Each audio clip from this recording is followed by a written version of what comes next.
பேச தெரியாமையே ஒரு தலைமுறை வளருது.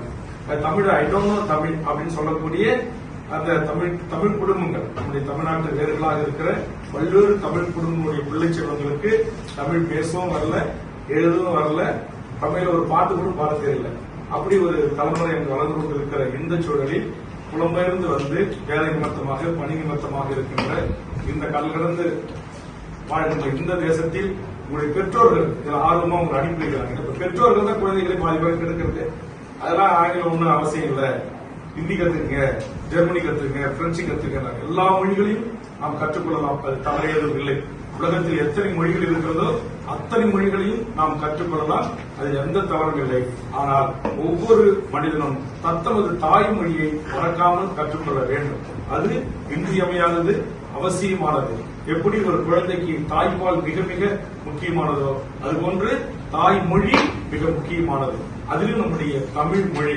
இப்போது கூட கடந்த வாரம் ஒரு சென்னையில் தமிழ்நாட்டில் ஒரு பத்திரிகையில் செய்தி பதிவாகி இருக்கிறது. தென்னாப்பிரிக்காவில் வாழ்ந்த இனத்தோடும் தமிழர்கள், குறிப்பாக திருநெல்வேலி மதுரை மாவட்டங்களில் வாழ்ந்த தமிழனுடைய மரபும் ஒன்றிணைந்து இருக்கிறது. இரண்டு மரபுகளும் ஒன்றாக இருக்கிறது. அப்ப 12 50,000 ஆண்டு 1,00,000 ஆண்டு என்றெல்லாம் சொல்லுகிறார்கள். ஆக இப்பொழுது பழம் பெருமை கொண்ட ஒரு இனம் இந்த உலகத்தில் வாழ்கிறது என்று சொன்னால் அது தமிழ் இனம் என்கிற அளவில் நாம் பெருமைக்குரிய ஒரு இனத்தில் பிறந்திருக்கிறோம். பெருமைக்குரிய ஒரு மொழி நமக்கு தாய்மொழியாக இருக்கிறது.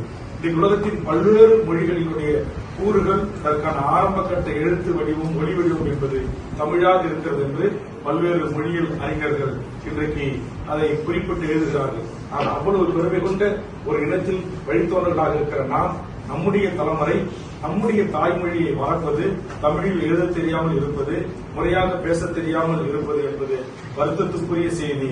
அது இன்றைக்கு தமிழ்நாட்டில் வளர்ந்து வருகிறது.